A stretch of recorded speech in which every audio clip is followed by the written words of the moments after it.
Olá, estamos em mais uma Ação e Reação, dia 19 de setembro de 2017. Hoje, tempo nublado na Baixada Santista. Mandar um abraço para vocês que estão acompanhando o programa pelo www.tvcomsantos.com, para todo o planeta, assim como meu amigo Mário Gil, lá em Portugal, cantor internacional, que não perde um programa, fica assistindo. Tempo nublado aqui na Baixada Santista, Mário Gil. Também para minha amiga Dona Rita, Dona Carmen do Rio de Janeiro, e a Dona Leandra de Jaboticabal, pessoal que assiste todos os dias, pessoal santista que quer matar saudades aqui da Baixada Santista. Hoje a pauta é extensa, bailes funks continuam ao céu aberto no Guarujá. Com desemprego em alta, ambulantes ilegais invadem a Baixada Santista e preocupam autoridades e comerciantes. Atleta da seleção de hóquei é morto com tiro na nuca em São Vicente. CETESB, mais um vazamento de amônia, deixa 2 feridos no Porto Santos. Sociedade Santista quer respostas. Ministério Público cobra providências da Prefeitura sobre enchentes na entrada de Santos. Essa questão da enchente já está muito tempo para ser resolvida. Ladrão se deu mal no Sabuó. Motorista, cobrador e herói de ônibus consegue pegar o humilhante e chama a polícia. Esse que os vereadores têm que dar prêmio. Esse motorista, olha lá Marcelo Coelho, motorista pegou o humilhante, olha lá, motorista no Sabuó, fez um golpe aí de jiu-jitsu, tal, pegou o cara, tal. Para esse não vão dar prêmio, Marcelo, esse aí é capaz de ser julgado ainda que fez a lesão corporal no cara. Para esse não vão dar prêmio.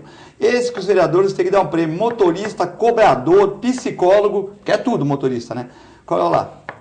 Hoje se você dirige no celular, toma multa, mas o motorista tem que cobrar, fazer um monte de coisa, aí ele não tem problema, né? Quer dizer, o motorista faz várias funções, agarrou aí o humilhante, né? Populares também estão ajudando, tem um lá que está pisando no pezinho dele, aquele famoso cacete democrático, né?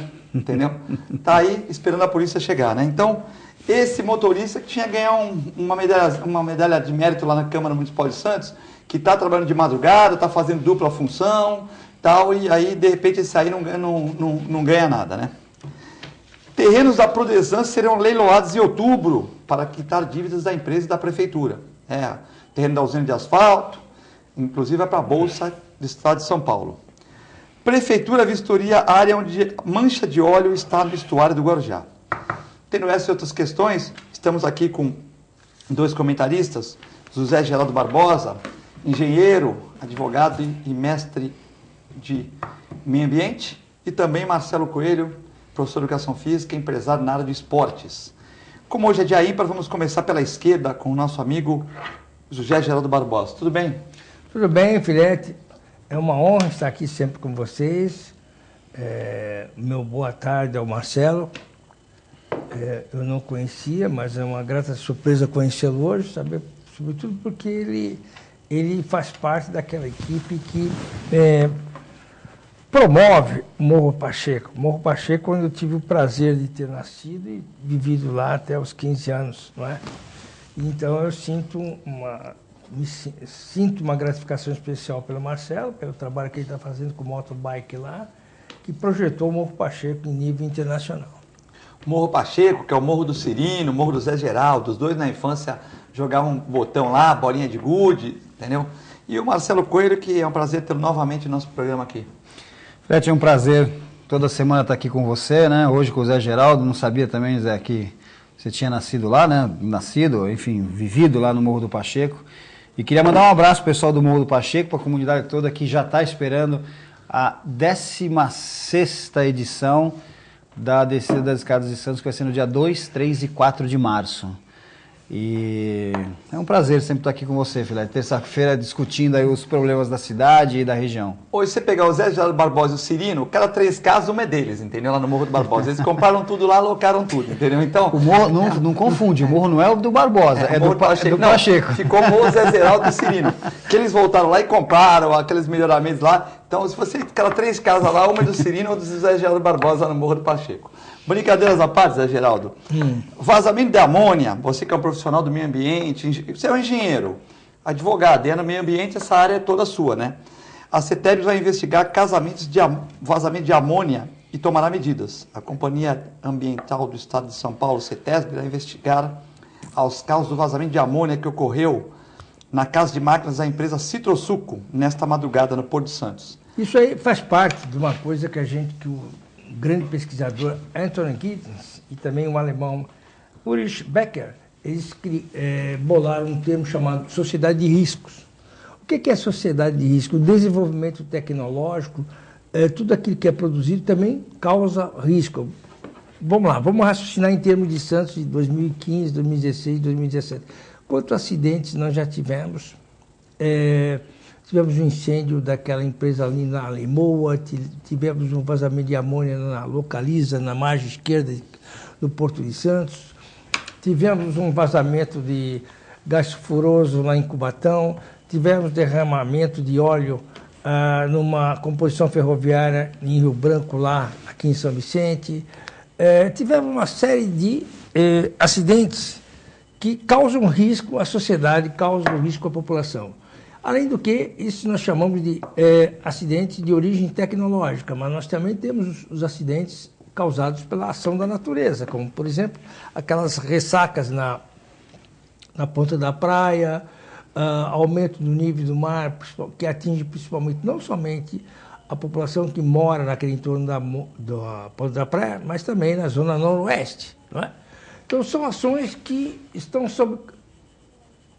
não estão sob controle do homem, mas quando você combina essas ações da natureza com as ações do homem, do desenvolvimento econômico, daquilo que o homem construiu, são as fábricas, são aquilo tudo necessário para o desenvolvimento da sociedade, nós temos vários riscos. E isso urge que nós tenhamos, quando eu digo nós, significa toda a sociedade, junto com os poderes públicos, e isso é uma coisa que nós temos que aprender, começar a refletir, que a ação do homem provoca uma coisa chamada aquecimento global. E o aquecimento global provoca tudo isso que vocês estão vendo, que deu origem a uma série de catástrofes que estão ocorrendo no mundo todo. E mais, a ação do homem ao não agir no sentido de precaver-se, de ter precaução, porque no direito ambiental nós temos uma figura, um princípio que é fundamental, que é o princípio da precaução. Sempre que você instala alguma atividade industrial, você tem que se precaver se aquela instalação poderá causar no futuro um problema potencial ao entorno daquela fábrica, né? daquela fábrica, daquela atividade. Então, nós temos que aprender a conviver com isso. E como se convive? Através de normas, através de regulamentos, através de uma política pública firme nisso. Mas essa história, Filete, o direito ambiental é relativamente novo no Brasil. No Brasil não, no mundo todo, eu posso te dizer, porque ele começou a ser pego mesmo, efetivamente, a partir daquela conferência do Rio em 92, depois tivemos em Estocolmo, antes em Estocolmo, depois Rio, agora Paris. Então, o homem, quando eu digo homem, a humanidade começa a se dar conta da importância de nós respeitarmos a natureza. Mas são muitos acidentes, né, Zé? Mas outro dia fogo, outro dia açúcar, então, outro dia, quer dizer, muita coisa, né? Muita coisa, claro. E vai ter nós estamos numa região que é uma bomba atômica? Não é bomba atômica, mas nós estamos sentados dentro do barril, não é uma bomba atômica. Mas é um barrilzinho? Claro. Agora é um barril que dá perfeitamente para coexistir e conviver, desde que nós tenhamos especialistas, regras bem claras, que sejam seguidas. Porque normalmente só se fala nisso depois que acontece a catástrofe. Mas tem acontecido muito, né? Então, significa que alguma muito, coisa... Né? É um sinal, né? A fiscalização não está correta, as instalações não estão corretas, né? E isso não adianta o Ministério Público impor agora regras. Tem que ver antes, entendeu? Tem que ver antes. Por exemplo, teria que ter agora um corpo de engenheiros, de especialistas, e percorresse todas essas instalações, principalmente locais. Eu digo isso porque... Caixa, Cubatão, né? Tudo, e verificar quais os problemas potenciais que poderiam ocorrer. E pedir as correções. Exatamente. Por exemplo, outro dia eu vi na televisão que eles estão operando a nossa unidade da refinaria aqui em Santa, a unidade de óleo diesel, produtor de óleo diesel, não, produtora de gasolina de aviação, com um número reduzido de operadores, cara. Qualquer variação de temperatura, cai a chave da light, cai a chave Lá, a gente diz da Light, porque eu sou dessa época. Eletropaulo. Mas, hoje, da CPFL, Caixa, isso pode ocorrer um vazamento de amônia, um vazamento de gás sulfídrico, é impressionante. E se você trabalha com uma pessoa no limite da capacidade dela, cara, pô, vai em colapsa todo o sistema de processamento industrial. O que eu quero dizer, Filete, dá para fazer as coisas desde que o controle seja rigoroso e as ações sejam implementadas. Bom, lembrando, Marcelo Coelho, que 2 pessoas foram socorridas após inalar o gás e foram levadas para o hospital. De acordo com a companhia Dopcas, a Codesp, o vazamento ocorreu durante a noite. 2 funcionários estavam trabalhando na plataforma, dentro das salas de máquinas e da Citrosuco. Eles faziam manutenção dos dutos quando ocorreu o rompimento da válvula de segurança do separador de líquido, liberando o gás amônio. Filete, Zé, enfim, é complexo também, né, o tema, abrange várias situações. Você falou de várias coisas em relação à fiscalização, à prevenção, que eu acho que é o principal nesses casos. O país está passando por uma fase muito descrente, né? Então você desacredita dos órgãos, inclusive nesse caso existe uma descrença em relação aos órgãos que controlam isso, né? Por exemplo, o exemplo o que apareceu mais agora, inclusive foi manchete de um dos jornais, uma corporação do Corpo de Bombeiros liberando o AVCB no Rio de Janeiro, foi isso, né? Sim. Então, quer dizer, a fiscalização, né? Isso você veio falando, eu vim anotando, né? Montar um corpo de engenheiros. O país passa por uma corrupção desde a bala do sinal, do semáforo, até o dinheiro nas caixas dentro de um apartamento, né? A gente precisa mudar isso. Isso foi até uma declaração do juiz Sérgio Moro, que o nosso sentimento precisa mudar. Lógico, a gente precisa começar a acreditar mais, mas alguém também tem que mostrar para o povo, para nós, que o país está passando por uma mudança de conduta realmente.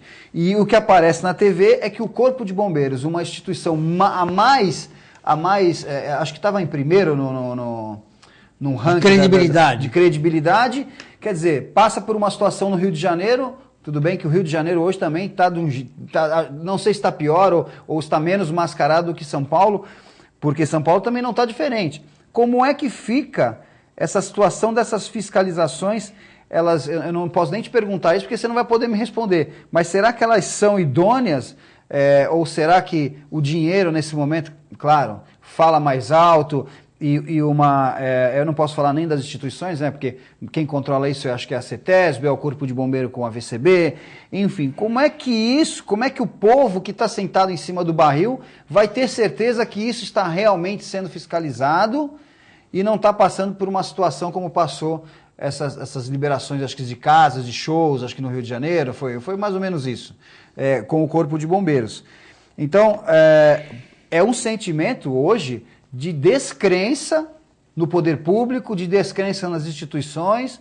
O brasileiro não acredita mais. A gente pode falar aqui, e falar assim, mas olha, uma fiscalização hoje numa empresa X, o cara vai ver uma irregularidade, vai sentar lá, vai receber o dele e vai embora. Como é que anda isso, Zé? Olha, Marcelo, a gente fala muito da corrupção dos políticos, né? Mas a sociedade brasileira, desde a época do navegante Pedro Álvares Cabral, ela é corrupta, né? Você vê o exemplo no futebol, né? No futebol. Rodrigo Caio, na semifinal do Paulista, pisou no goleiro, o juiz deu cartão amarelo para o Jô. O Rodrigo Caio chamou o juiz e falou, não fui eu que pisei no goleiro. O juiz reverteu o cartão amarelo, Marcelo Coelho. O Jô jogou no outro jogo contra o São Paulo, foi o autor do gol. Ou seja, se o Rodrigo Caio não tivesse falado nada, ele teria sido expulso, talvez o São Paulo nem tivesse perdido aquele jogo. Mas o Rodrigo Caio falou, foi elogiado, mas também foi criticado pelos seus parceiros, pelo Cueva, pelo Rogério Ceni. Não sei se o Cueva, o Rogério Ceni criticou na coletiva. Falou, mas isso aqui é futebol, a torcida não vai entender, beleza. Tá. Aí no domingo o Jô faz um gol de mão, de braço, né? Fala que não viu onde que a bola bateu, né? E não teve a mesma atitude que o que o Rodrigo Caio teve, onde o Corinthians se sagrou campeão. Ganhou de São Paulo, depois ganhou da Ponte Preta, foi campeão paulista. Quer dizer, talvez se o Rodrigo Caio não tivesse entregue não tivesse falado, o Jô não jogaria na final, o Jô é um jogador importante. Mas isso é questão de caráter, então, cada um, né? Não, beleza, mas você vê, o Rodrigo Caio e o Jô, de uma certa maneira, poderia ter a mesma atitude, ó, bateu no meu braço e tal, tudo bem. Sim, mas veja, a fraqueza do Jô se observou, se destacou aí, porque se ele fosse uma... Que aconteceu com ele, né? Deveria ter falado isso. Porque aconteceu com ele uma situação parecida, né? Jogou flagrantemente, bateu no braço dele, cara. Tá, toda a televisão disse isso várias vezes. Mas o que eu quero te dizer é o seguinte, existe uma coisa no Brasil que veio...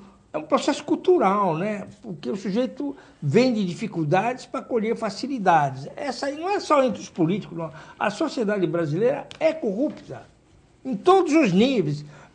Só que as relações na sociedade privada de corrupção não existem. Existe sempre entre o poder público e o particular.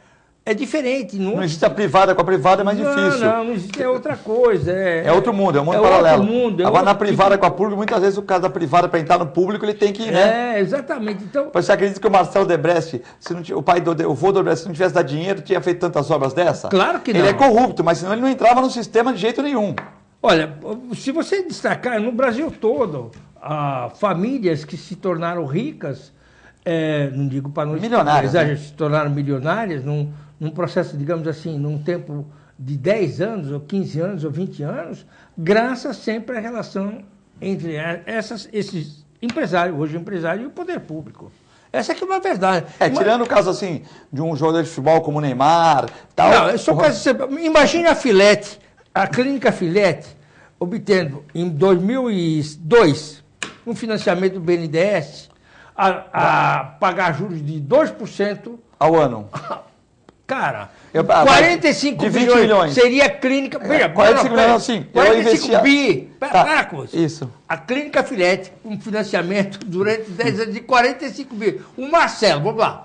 A empresa do Marcelo que fazia evento. Eu comprava na mão do Marcelo, 45 bilhões. Eu comprava no supermercado, montava uma clínica dentro do supermercado. Faria isso, seria o maior promotor de eventos do mundo, cara. Eu montaria uma clínica em diversos supermercados do país, uma clínica e punha 20 milhões no financeiro. Nem isso você faria. Cara, você compraria todos os seus concorrentes no mundo todo. Foi o que fez o JBS. Sim. Comprou os grandes frigoríficos da Argentina, comprou os grandes frigoríficos, pasme, dos Estados Unidos, está respondendo o processo lá. Comprou todos os grandes frigoríficos da França, da Itália. O que vocês querem? Com dinheiro nosso, com dinheiro do nosso trabalho. Não, o dinheiro nosso, porque o BNDES, Banco Nacional de Desenvolvimento Econômico e Social, o governo que estava de plantão naquela época, o que fez? Captava no mercado, Marcelo, a juros de 14,5%, e emprestava para a JBS a juros de 4%.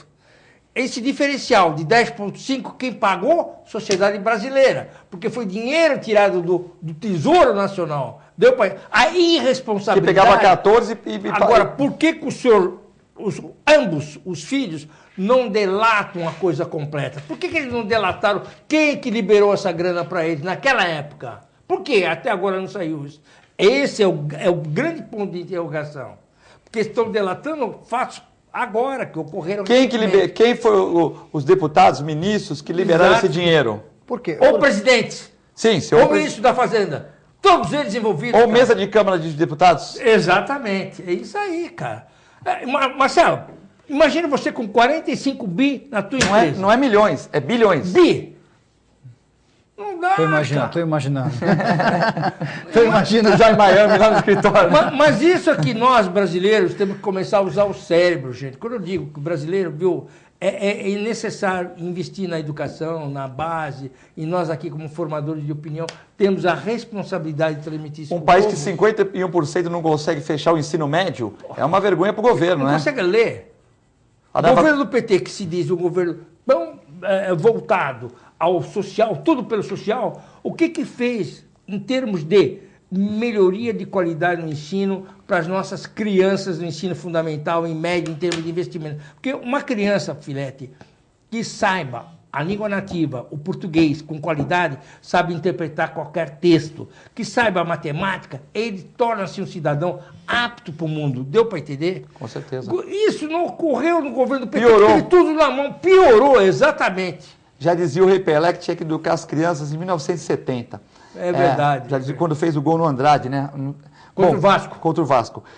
Você pode participar do programa mandando um WhatsApp para o 997115545 com perguntas para o Marcelo Coelho, gestor de esportes, professor de educação física, empresário do meio esportivo. Ou também para o Zé Geraldo Barbosa, advogado, engenheiro, mestre de meio ambiente. Você pode mandar uma mensagem, uma crítica ao programa, uma sugestão, um elogio, um carinho, uma bronca para o 997115545 ou também para o telefone da emissora aqui, que é o 3225-6538. Mandar um abraço para o Augusto Capô de Casa e a Fernanda Vanucci, que estão vendo o programa nesse momento aqui, o nosso presidente da nossa TV Com. Marcelo Coelho, atleta da seleção de hóquei é morto em São Vicente com tiro na nuca.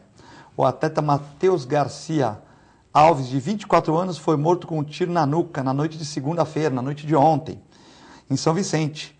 Conforme informações da polícia, a principal suspeita é que ele tenha sido vítima de um latrocínio, roubo seguido de morte por causa de um celular. Você vê um rapaz bacana, rapaz está na flor da idade, 24 anos, né? Olha aqui, absurdo, né?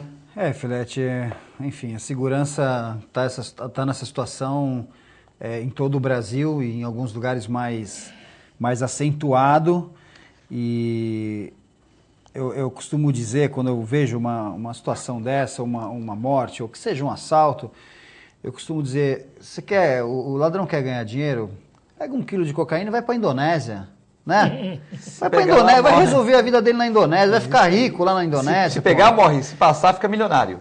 Então, assim, eu digo isso porque, assim... Essa é boa, essa eu gostei. Já tivemos aquele rapaz de origem Nicei, né? Até o pai dele veio aqui no programa, que é um programa muito bacana, tudo, que também faleceu outro dia num ponto aqui em frente ao Mendes Convention, com celular, outra vítima de roubo de celular, latrocínio, né? Você vê, 24 anos, moleque aí na flor da idade e tal, um absurdo, né? Filete, eu costumo dizer isso porque, assim, ninguém pega hoje, um brasileiro hoje, não pega hoje 1 quilo de cocaína e vai para a Indonésia, porque ele sabe que ele vai morrer. E o que acontece, esse latrocínio, essa morte desse rapaz e de muitos outros, é que não tem punição. Não tem punição, vai continuar acontecendo. Não adianta a gente falar aqui, não adianta o Jornal Nacional falar, não adianta ninguém falar nada. Enquanto não punir, enquanto não botar na cadeia, botar para trabalhar. E eu acho assim, o delinquente que fez isso, ele não merece morrer. Esse negócio de pena de morte, eu acho que não merece morrer. Trabalhar. Pena de morte é descanso para vagabundo. Eu acho que esse que matou o rapaz e que provavelmente fez ou fará outras, deve entrar numa penitenciária e trabalhar para pagar aquele mal que fez para a sociedade. Lógico, estamos longe disso, o Brasil está longe de ter um tipo de controle desse, ou de uma estrutura para fazer isso, mas...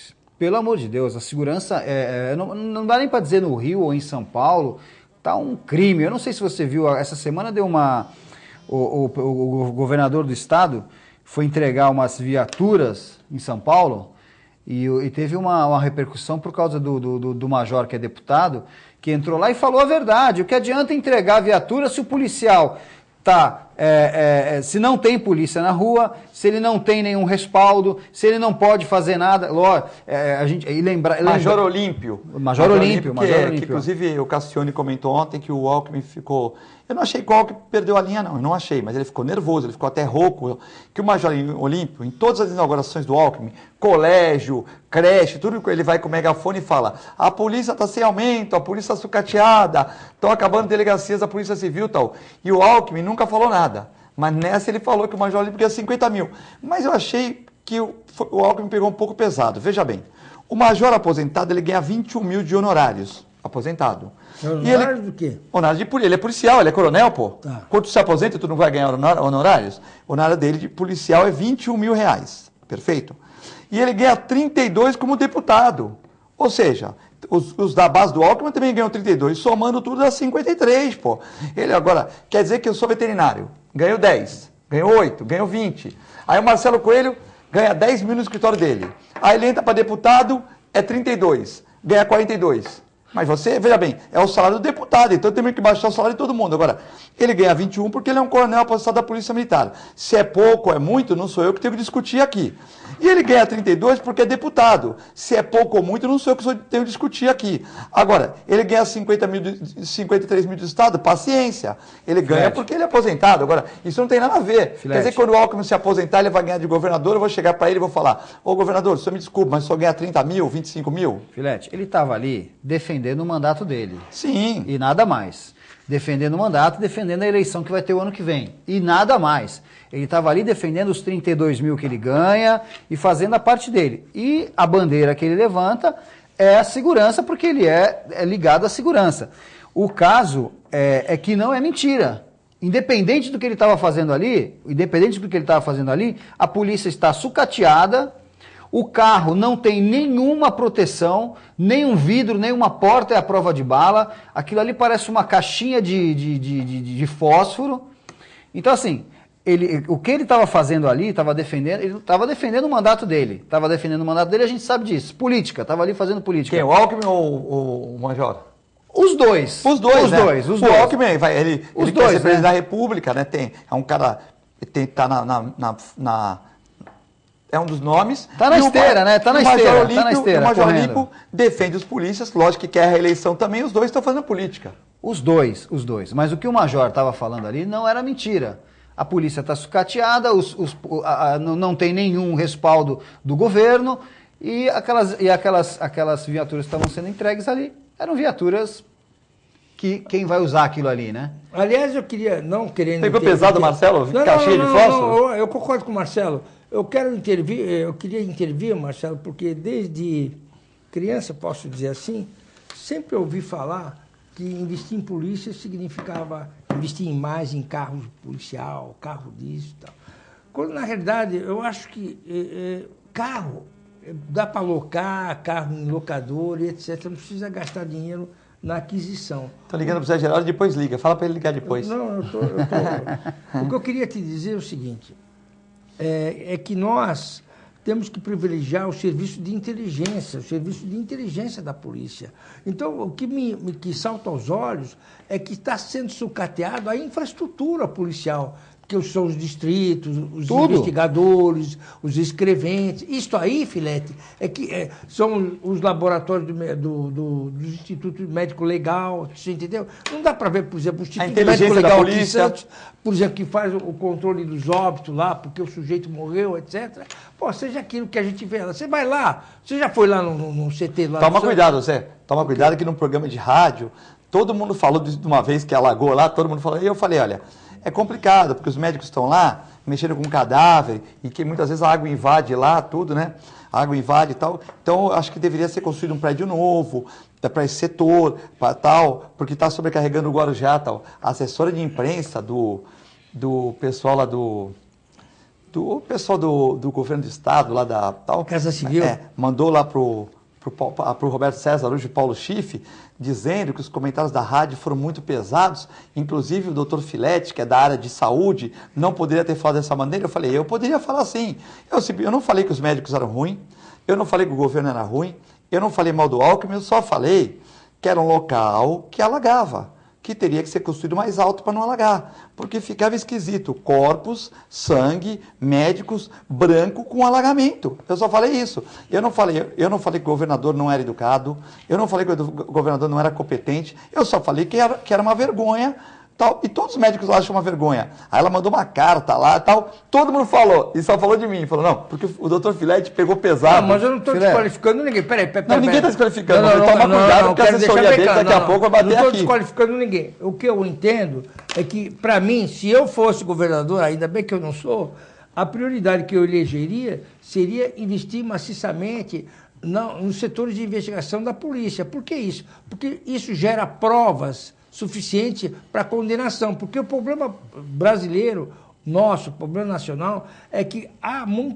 gente praticando muitos atos ilícitos, condutas ilícitas, porque há uma certeza da impunidade. E para você punir, você precisa ter provas. E você Nenhum juiz condena sem provas, você entendeu? Você falou que a nossa sociedade é corrupta. Mas você acha que a nossa justiça é corrupta? Porque também no Japão também tinha corrupção, nos Estados Mas Unidos. não nisso. Não, mas as leis lá são severas, como o Marcelo falou. Não, eu acho, veja, eu tenho uma diferença. As leis, o Código Penal brasileiro, para mim, é um código bem antigo, pode ser aprimorado, mas ele é equiparável a qualquer outro código que existe nos países europeus, por exemplo. Só que lá o código de processo, de agilização, da aplicação de pena, é muito mais célere, muito mais rápido. Aqui no Brasil, vamos lá, o sujeito é condenado em primeira instância, ele pode apelar para a segunda instância. Chega em segunda instância, ele faz um recurso especial ao Superior Tribunal de Justiça. Chega ao Superior Tribunal de Justiça, ele entra com recurso extraordinário no Supremo Tribunal Federal. Praticamente ele tem 4 instâncias. E um monte de agravo, Fora isso, fora embargo de declaração, aí você pede em primeira instância, mas agrava. Então tem que ser julgado primeiro o agravo, vai para a segunda. Quer dizer, praticamente... Então o cara pode ficar 20 anos se defendendo, pô. Aí prescreve o crime que ele cometeu, não é verdade? Por isso que os advogados agora de Brasília estão apertando a delação premiada e fazendo com que caia aquela última decisão do Supremo Tribunal Federal, porque o Supremo quer mandar o cara para a cadeia a partir da segunda instância, né? Por exemplo, se o Lula for condenado agora no Tribunal Federal em Porto Alegre... Preso. Ele pode ser preso. Mas eu veja tem que fazer igual o Marcelo, pôr os caras para trabalhar, né? Que se ficar todo mundo na molezinha, tem que pôr para trabalhar. Porque o problema aqui no Brasil, há uma sensação de impunidade. Por exemplo, aqueles caras que cometem aqueles crimes lá no Rio de Janeiro, na Rocinha, na Maré, os caras fazem cada crime hediondo. Por que os caras fazem isso? Eles têm a sensação que não vão ser presos, porque lá, policial e bandido, qual o limite que tem? Não é verdade? É por isso que eu falo. 1 quilo de cocaína e uma passagem para a Indonésia. Vai com fé. E que passe lá, ninguém faz. Eu só queria comentar uma coisa. A punição é muito severa, o cara não faz. Claro que não. Se tu falar, olha, quem pegar roubando aqui dinheiro público é 20 anos de cadeia.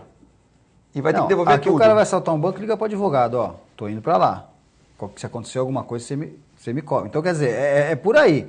Ou seja, resolve-se tudo. Eu só queria fazer um comentário sobre o que o Zé falou sobre a inteligência, a estrutura da polícia.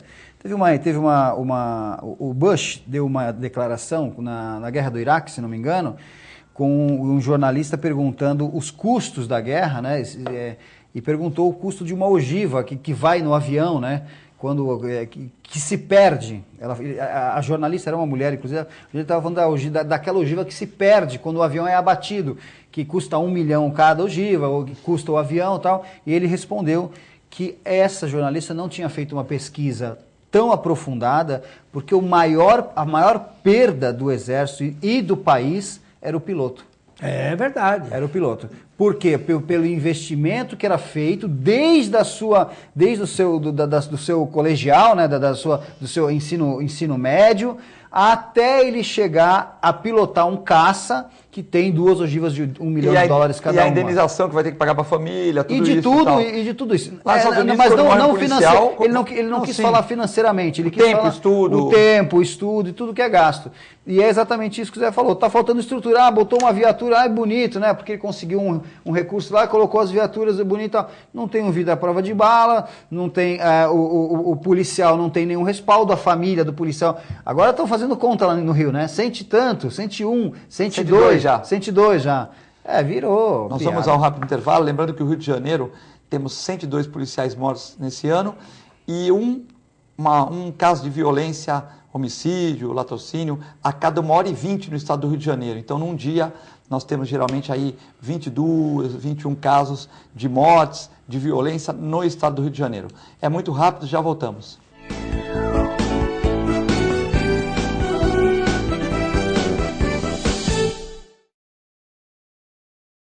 Com o objetivo de atender cada vez melhor, o Plano de Saúde Santa Casa oferece a você e a sua família uma ampla rede de atendimento em Santos, São Vicente, Praia Grande, Cubatão e Guarujá. Além de contar com a melhor equipe médica e multiprofissional do litoral paulista. Plano de Saúde Santa Casa de Santos. O melhor atendimento em plano de saúde. 3226-6200. APO Planos Odontológicos Empresariais, cuidando da saúde bucal de seus funcionários, com mais de 200 dentistas credenciados e cobertura em todo o território nacional. Central de atendimento exclusiva, planos extensivos à família, controle de qualidade permanente e liberação online de vários procedimentos. Faça como as grandes empresas da região e contrate o plano de saúde empresarial da APO. Atendemos empresas a partir de 3 funcionários. Em Santos, ligue 2104-4000 ou acesse apoodonto.com.br. Sindicato dos Trabalhadores Municipais de Praia Grande, há mais de 20 anos levando aos seus associados planos de saúde e convênios, assistência odontológica e jurídica, curso de capacitação e outros benefícios, dando aos servidores melhores condições de trabalho e qualidade de vida. Para mais informações, acesse o site www.sindicatopraiagrande.org. A Clínica Multiimagem é especializada em exames de radiologia e diagnóstico por imagem, investindo continuamente em tecnologia e trazendo constantes inovações para proporcionar à comunidade médica e seus pacientes diagnósticos ainda mais precisos. Sua nova e moderna estrutura, aliada à tecnologia de ponta, juntamente com o corpo clínico especializado, tornam a Clínica Multiimagem um dos centros de diagnósticos por imagem mais avançado do estado de São Paulo. Entre em contato pelo telefone 3202-1250. Se você quer algo diferente e está por dentro de tudo que acontece em sua cidade, mande dicas, sugestões de pauta pela nossa fanpage facebook.com/tvcom.santos. Interaja com a programação da sua TV Com. TV Com, interagindo com você.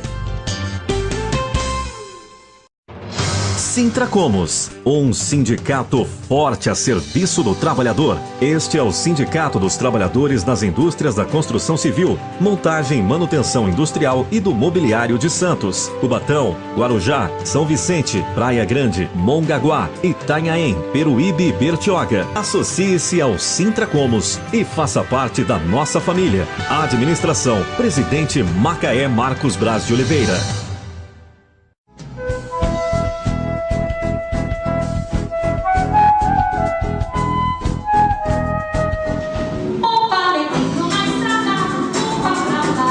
Sábado, 30 de setembro, às 9 da noite, no Teatro Municipal, será realizada uma única apresentação em Santos do show Encantos de Elis, protagonizados pelas cantoras Nádia Soares e Rafaela Laranja. Com músicos da nossa região, o show traz no repertório canções que marcaram a carreira da grande intérprete Elis Regina.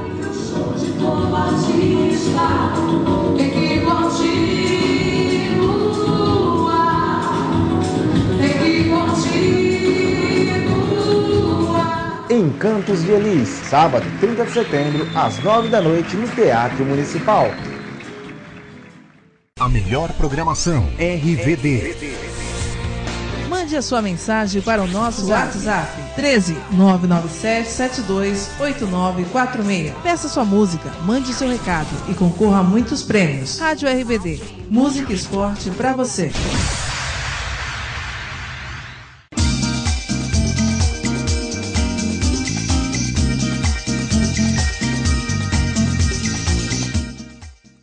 APO Planos Odontológicos Empresariais, cuidando da saúde bucal de seus funcionários, com mais de 200 dentistas credenciados e cobertura em todo o território nacional. Central de atendimento exclusiva, planos extensivos à família, controle de qualidade permanente e liberação online de vários procedimentos. Faça como as grandes empresas da região e contrate o plano de saúde empresarial da APO. Atendemos empresas a partir de 3 funcionários. Em Santos, ligue 2104-4000 ou acesse apoodonto.com.br.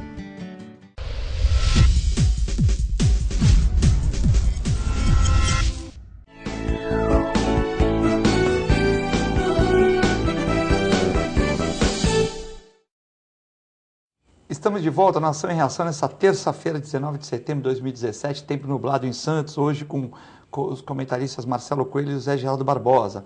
Mandar um abraço para o meu amigo Marcelo Prado, Fábio Ferreira, que estão vendo o programa aqui também, o nosso amigo Passarinho, Marcelo Prado, que é da Garagem Caiçara, estão vendo o programa. Hoje tem Conexão 013, você põe no Facebook às 9 horas, põe lá Conexão 013, vai assistir um programa com os secretários de Meio Ambiente de Santos e do Guarujá. Bom, temos perguntas aqui. A Lucélia está falando que o programa está ótimo, né? Tem o Marcelo Prado mandando um abraço, o Vanir mandando um abraço para todos aqui. E estamos aqui com a pergunta. Filete, você não vai falar sobre a questão das enchentes na entrada da cidade? Sim, vamos falar. É o Lincoln do Morro do Pacheco, está vendo o programa aqui. O Ministério Público cobra providências da Prefeitura sobre enchentes na entrada de Santos. O Grupo de Atuação Especial do Meio Ambiente, o GAEMA, do Ministério Público, se reuniu com a Prefeitura de Santos para cobrar providências em relação a enchentes na entrada da cidade.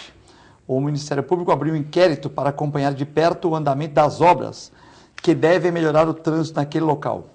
O Ministério Público convocou a Prefeitura, a Ecovias, para resolver esta questão.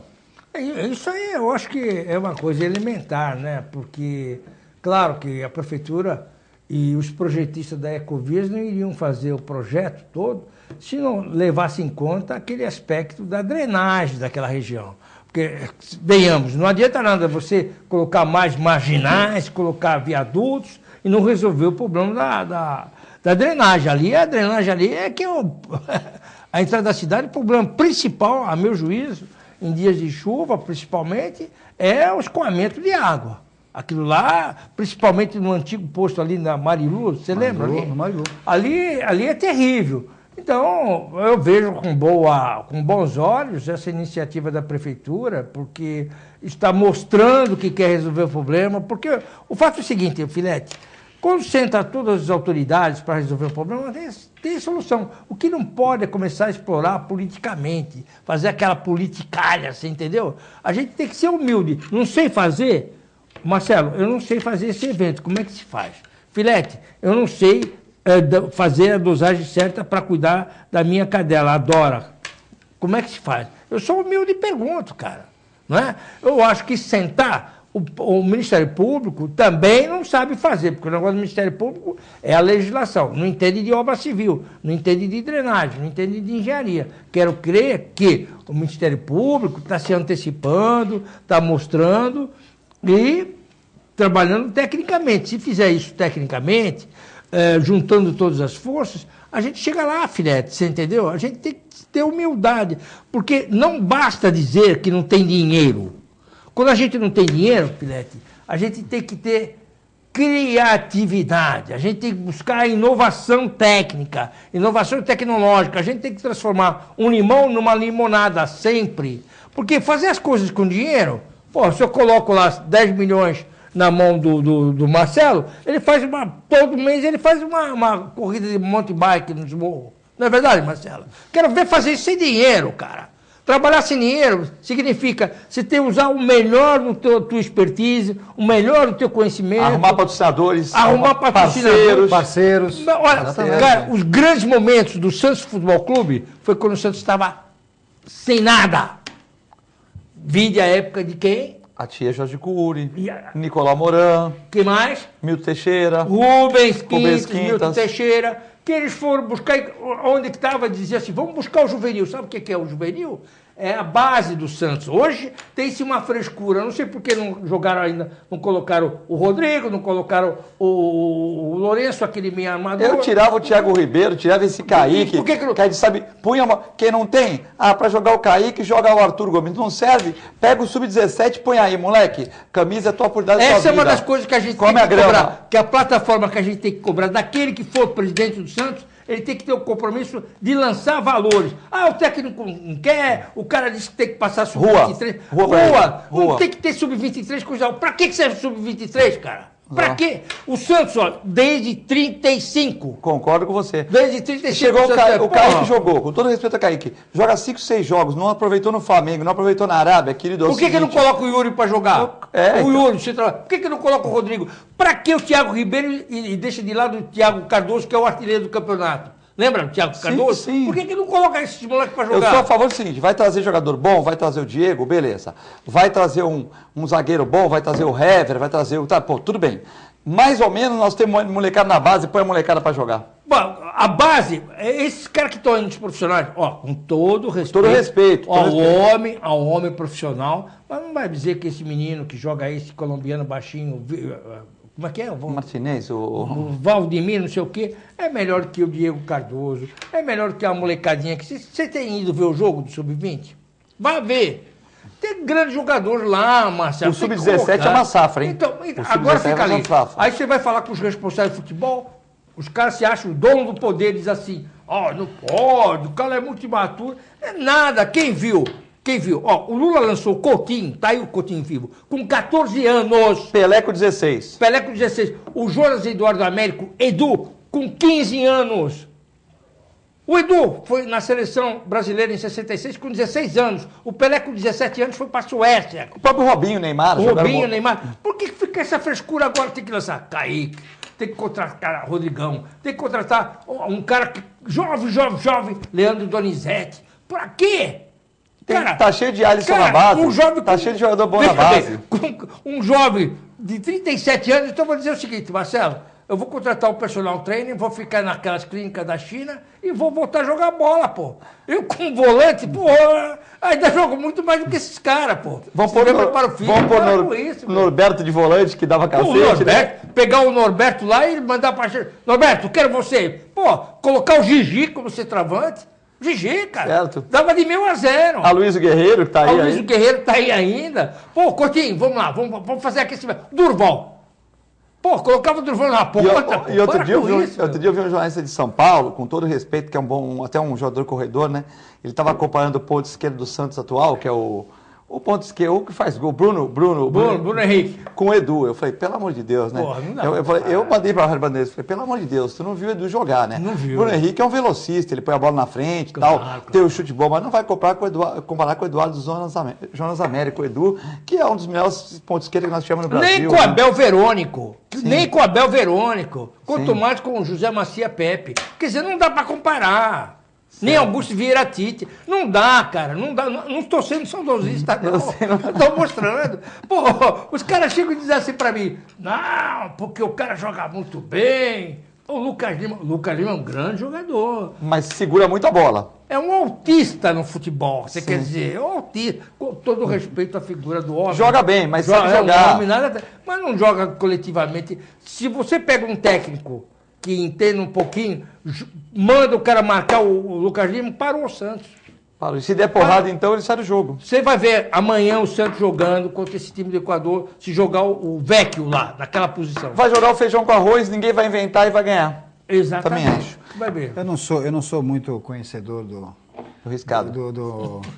Mas quem vê de fora, né, as pessoas que também não têm muita ligação com o futebol, não muita ligação, inclusive, com o Santos, eu não tenho nenhuma dos dois, né, porque eu sou corintiano, viu, Zé?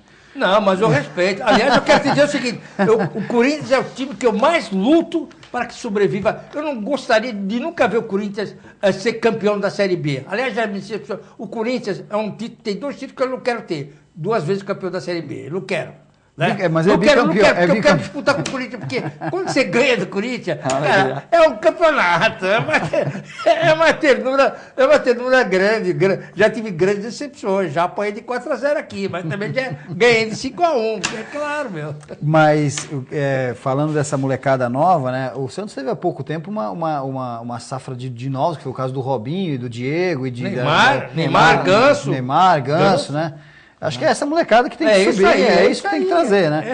E saíram grandes nomes do futebol mundial, né? E até tivemos boas contratações. O Danilo lateral, que joga o Danilo lateral. O Alessandro também. O Alessandro lateral. Tivemos grandes contratações aqui, né? Na verdade, esses são os Vanderlei despontam, né? O Vanderlei é um grande goleiro, né? Um grande goleiro. Agora, Leandro Donizete, cara, que jogou bem no Atlético, mas há muito tempo atrás, já tá com idade, né? Corró, pegar o Clodoaldo, Clodoaldo Tavares Santana, por favor, vem cá. Assina um contrato aqui, eu vou te mandar pra China pra te recaustar, você vai voltar a jogar, pô. Não pode. O Corró nessa idade ainda é muito melhor que esses caras, pô. Bom, vamos falar de desemprego na região? Com desemprego em alta, ambulantes ilegais invadem e preocupam os Santos e regiões, né? Então, preocupando comerciantes e tal. Então, essa questão preocupa, eu vi o Quaresma falando hoje na rádio, né? A preocupação com ambulantes ilegais, por exemplo, o ambulante não pode ficar em esquina, eles às vezes ficam em esquina, a prefeitura chega lá a primeira vez, dá um aviso para o cara, para não tomar todo aquele material do cara, o cara ficar sem nada, tudo, mas de repente os ambulantes estão aumentando muito e Essa é uma questão que preocupa comerciantes do Gonzaga, do centro, né?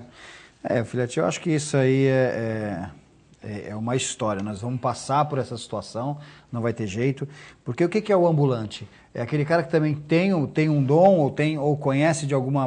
Ou às vezes até não, às vezes é só um mero vendedor, né? Um comprador e vendedor. Mas é aquele que não conseguiu, não está aguentando pagar o aluguel de uma loja, ou que está querendo...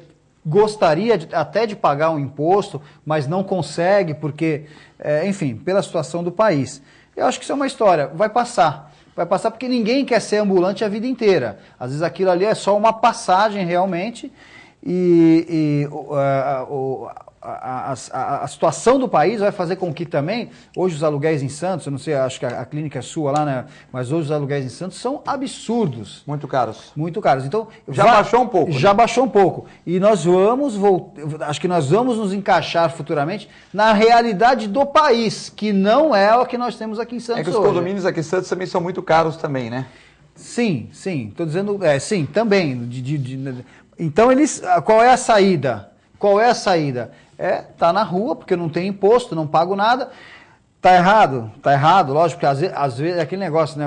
O ambulante do vendedor de CD pirata tá na frente de uma loja de... quantas lojas que vendem CD hoje, originais, tem em Santos hoje? Pouquíssimas. E você via grandes lojas no balneário. O cara pega pela internet, o cara compra de um ambulante, né? Outras, a questão da internet também outras situações.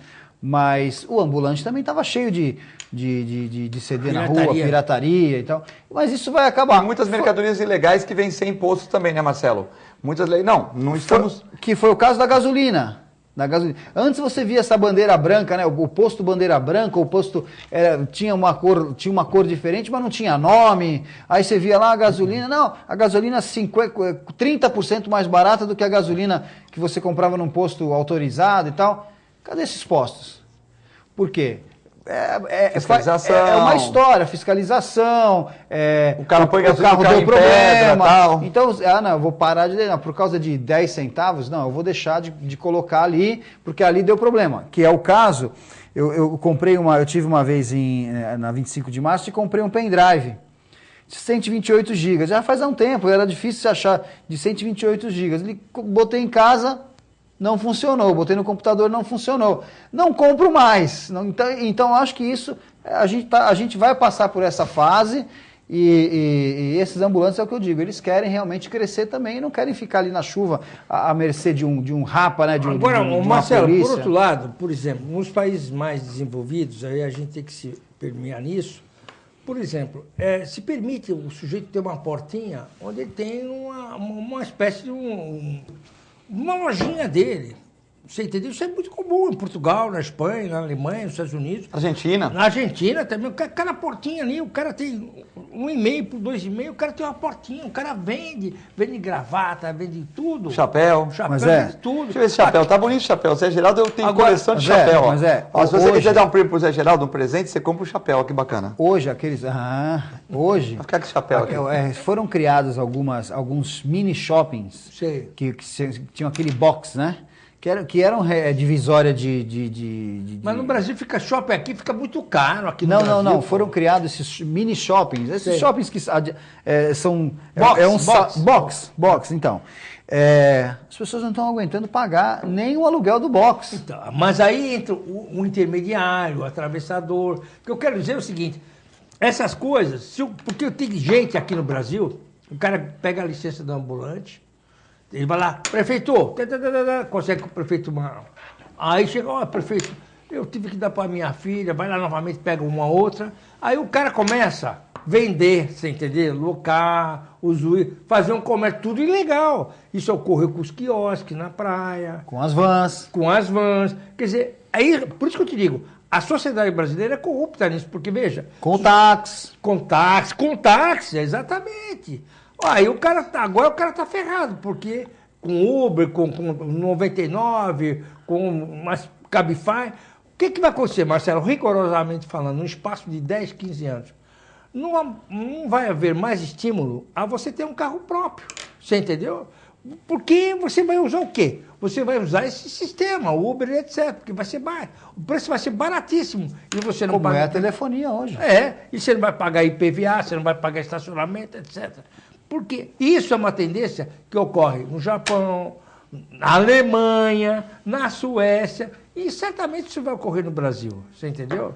A Lucélia falando que tem um posto na Carvalho de Mendonça antes da Ana Costa, olha a propaganda aqui, hein? Que está funcionando e o preço de gasolina é menor, né? Sempre tem exceções, mas alguns não funcionavam também, né? Alguns não funcionavam contento, né? Olha aqui, ó, a doutora Dilma está mandando um abraço para você, Filete. E ela está dizendo que em Águas de São Pedro não há ambulantes nem moradores da rua, em Águas de São Pedro. Que ela eu vi saber que também em Dracena também não existe, mas é que eles vêm para Santos porque é terra da caridade, da fraternidade e tal. Eu acho que nessa questão nós estamos meio perdidos, viu, Marcelo? Porque a prefeitura, que tem serviço social, que tem os estudiosos e tal, fala para não dar dinheiro e não dar alimentação, não dá nada para obrigar as pessoas a irem para o abrigo e terem uma vida regrada e resgatar a dignidade. Aí você vê, na terça-feira, quinta-feira, pessoas do bem, prato de sopa, levando comida, levando sopa, levando chocolate, né, leite com chocolate e tal. Aí o cara dá dinheiro no semáforo, outro não dá. Então eu acho que a sociedade está perdida, porque a prefeitura manda a gente empurrar as pessoas para o equipamento, né, que fica, principalmente no verão, o equipamento fica meio vazio. O serviço social, de uma certa maneira, não vai tanto para a rua. As pessoas, umas não dão, seguem o regulamento da prefeitura, outras ficam com pena e se organizam para ajudar essas pessoas, porque tem pena, é um ser humano, está na rua, perdeu tudo, muitas vezes tem problema psicológico, 87% são dependentes de drogas lícitas ou ilícitas, segundo pesquisa e tal. Como proceder, né? Porque se a gente não dá alimentação, os caras ficam na rua passando frio, tal. Se dá também, as pessoas não vão para o equipamento público. Realmente é difícil, né? Não é, Filete, você tem que ver, a cidade de Santos, tradicionalmente falando, é considerada a terra da caridade e da liberdade. Por quê? Existem inúmeras entidades, associações, instituições em Santos que cuidam daqueles mais desfavorecidos. Você falou aí do prato de sopa Monsenhor. Tem várias instituições de pessoas do bem, várias. Você tem a Associação Auxílio aos Necessitados, todas essas entidades religiosas tipo Meia de Jesus, etc. A própria maçonaria. Tem várias. Rotary, Lions. Quer dizer, Elos Clube.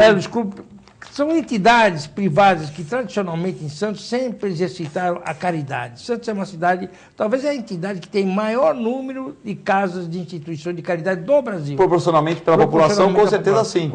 Porque Santos já é exemplo através da Santa Casa de Misericórdia de Santos, não é? Que é a terra da caridade, porque Santos tem Patriam Caritate, et Libertate Doqui, a pátria ensina a caridade e a liberdade. Graças à Santa Casa de Misericórdia, deu a Santos a terra da caridade. E graças à liberdade, à libertação dos escravos que José Bonifácio, em 1819, quando aportou em Santos e libertou cerca de 200 escravos, então Santos tornou-se a terra da caridade e da liberdade. Agora, a prefeitura está certa quando diz assim, quando recomenda que não se dê dinheiro, recurso para aquele pedinte que está ao pé da loja, que tornou-se uma profissão também. Tem gente ali perto na Americana do Gonzaga, que tem uma locação ali, o cara fica ali, é verdade. Marcelo, ele estabeleceu um negócio. Acho que nós comentamos até no programa passado, né, Filete?